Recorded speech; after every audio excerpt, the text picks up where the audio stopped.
လမ်းဘက်အမီတို့နေတဲ့လမ်းအောက်ဆင်းပါပြီလူတွေလည်းမရှိဘူးပေါ့နော်မမောင်လေးနဲ့လမ်းလျှောက်နေရပါတချို့ရလမ်းလျှောက်ထွက်နေအမီတို့နေရာကတော့မြန်နဲ့ချောင်းနေပါတော့အင်းပြောင်းရင်လည်းအေးရောက်ရင်လည်းချက်ပြရမှာဆိုတော့မြန်လေးလမ်းလျှောက်နေတာပါဈေးလည်းလေဦးမဆိုတာနဲ့မြန်သွားနေတာပေါ့နော်ပြေးလိုက်လမ်းလျှောက်လိုက်နဲ့ကာရလေးလှုပ်လိုက်နေတယ်ပေါ့နော်လမ်းမှာတော့အဖော်တော့မပြတ်ဘူးလူတွေကမပြတ်ဘူးပေါ့နော်လူတွေကတက်ချနေရပေါ့နော်မိမိတို့အမီတို့လည်းလမ်းလျှောက်နဲ့စကားပြောရင်းနဲ့သွားနေတာပါ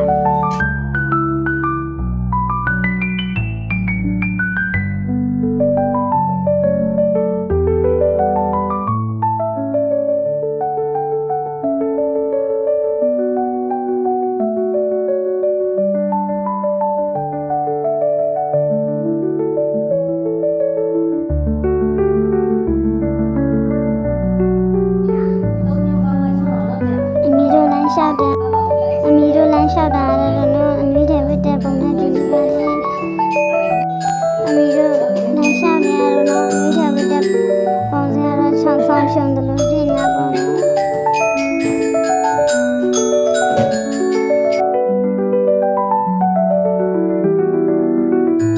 ညာဒီဦးလည်းအရင်ဒီတော့နှာခေါင်းရောပါရောအေးဆက်နေလမ်းလျှောက်နေသွားနေရပါတော့အခုကတော့အမီတို့ဆိုင်ဖက်ရောက်တော့မှရှင်အခုအမီတို့ဆိုင်ရောက်ရင်ဈေးရောက်ပါပြီဈေးမှာပါခင်းထားလဲဆိုတော့ပြပြီးမှပေါ့နော်အမီတို့ကတော့အခုလက်ဆက်ချောင်းနေတော့ညောင်းနေပါပြီရှင်စတချို့ရအိမ်မဖွင့်သေးဘူးနော်မထားကြသေးပါဘူးရှင်ဘာမှလူတွေက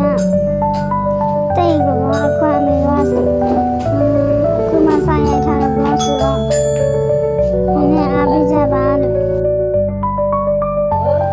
အမီတို့ကတော့တိတ်မြိုက်တော့ပါဘူးရှင်တက်တယ်လို့ပဲရိုက်တာပါတက်တယ်လို့ပဲရိုက်တာဆိုတော့အမီတို့ဗီဒီယိုလေးကိုစိတ်ရှိတက်တယ်လို့ပဲရိုက်တာဆိုတော့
ကတော့အမေတို့အိမ်ရောက်ခါဒီမှာဒီရှိခွန်းလာလေးနဲ့ရိုက်လာ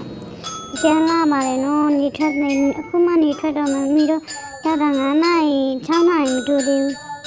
အမေတို့အိမ်ရောက်တော့လည်းအိမ်ရောက်ပြီးတော့လည်းအလေးချင်းခံနေတက်တက်လောက်လေးလုပ်မယ်ဆိုပြီးတော့မြန်မြန်လေးလာလိုက်တာပေါ့နော်6နာရီရရတော့စချက်ရပါပြီတဆိုင်ရဆိုရင်တိုင်းရတော့ဆိုတော့အမေတို့ရတဲ့အချိန်လေးအတွင်းမှာအစားစားလို့မှဆိုတော့မြန်မြန်လေးလာတာပေါ့နော်အိမ်မှာလည်းတက်တက်လောက်လေးလေးချင်းနဲ့လို့ဒီချိန်ကလည်းတက်ကွာကိုတက်ဦးတူတက်ကိုစလိုက်ရက်လေးဒီနဲ့လို့အသာနိုးမှလည်းကြောက်ဒီချိန်ကလောက်ရင်းနဲ့